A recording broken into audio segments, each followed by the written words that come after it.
এখন যা পরিস্থিতি বা বর্তমান পরিস্থিতি 16 বছরের জন্য যে আওয়ামী গভর্নমেন্ট ছিল সেই পরিস্থিতিতে দেশের সমস্যা অন্যরকম হয়ে গেছে।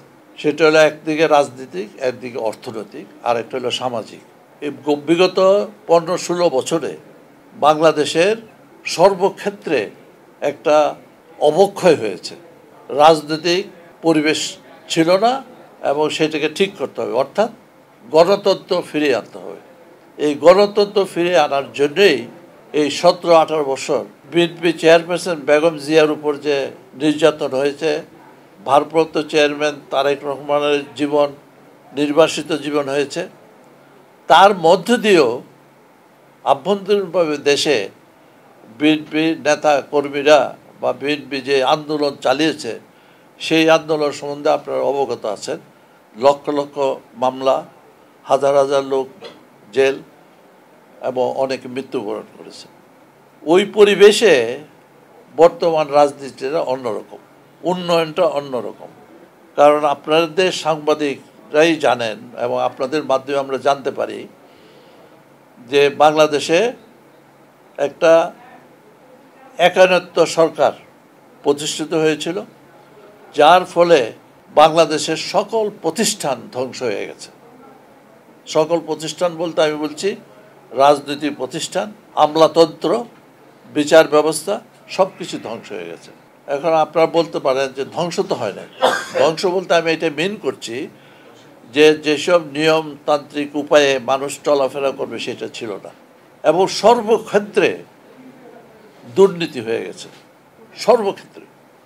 আপনারা গ্রামের, আমরাও গ্রামের, আপনি গিয়ে জিজ্ঞেস করেন আপনার বাপ, আপনার চাচা ভাতিজা সবারই জিজ্ঞেস করেন যে কোনো সরকারি অফিসে গেলে কোনো ঘুষ ছাড়া কাজ হয় কেন?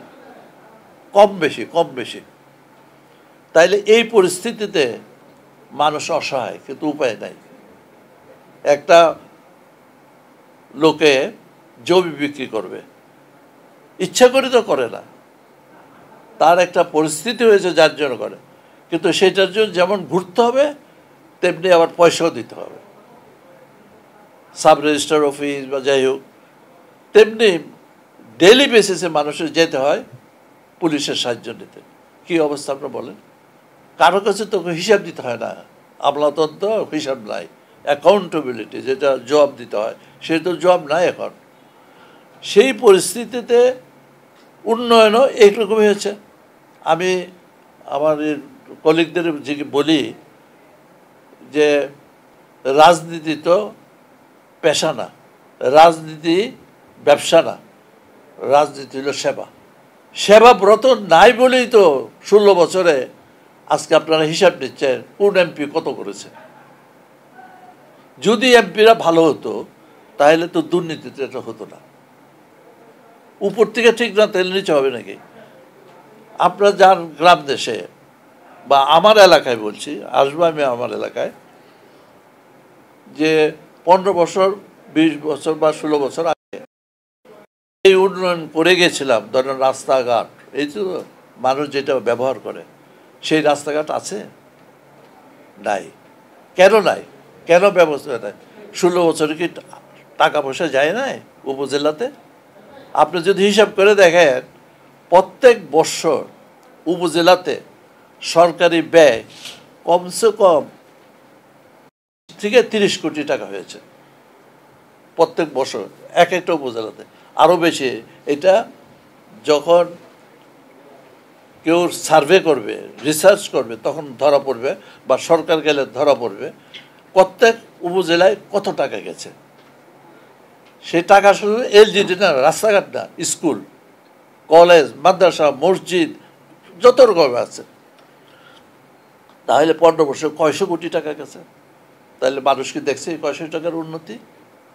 উন্নয়ন নাই। উন্নয়ন নাই বলেই আমাদের দেশের বেকার সমস্যা বেড়ে গেছে। আজকে বাপ মারা কান্দে। কেন কাঁদে? তার ছেলে মেয়েরা পড়াশোনা করেও চাকরি পাচ্ছে না। পড়াশোনা না করে চাকরি না পাওয়াতে কী হচ্ছে জানেন? ড্রাগ আমাদের এলাকায় কসবা এখন একটা বর্ডার, সেই বর্ডার এলাকায় 2001 সনে আমি যা দেখেছিলাম, কেউ তো বলে নাই যে কসবা মাদক ব্যবসা হয়, কেউ তো বলে নাই স্মাগলিং হয়, কেউ তো বলে নাই যে বাপ মা কান্দে। কিন্তু এখন কান্দে কেন?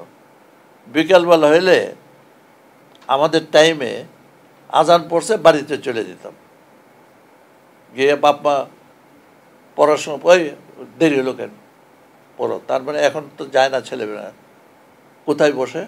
গ্রামে গ্রামে টি স্টল হয়েছে, তাই না? তো টি স্টলে বসে কি করে? হ্যাঁ, ওইসব খায়, এবং খাওয়ার পরে বাপ মা কাঁদে, কিছু করতে পারতেছে না, চাকরি নাই, ইয়ে নাই। তো কাজে এই অবস্থায় দেশ চলতে পারে?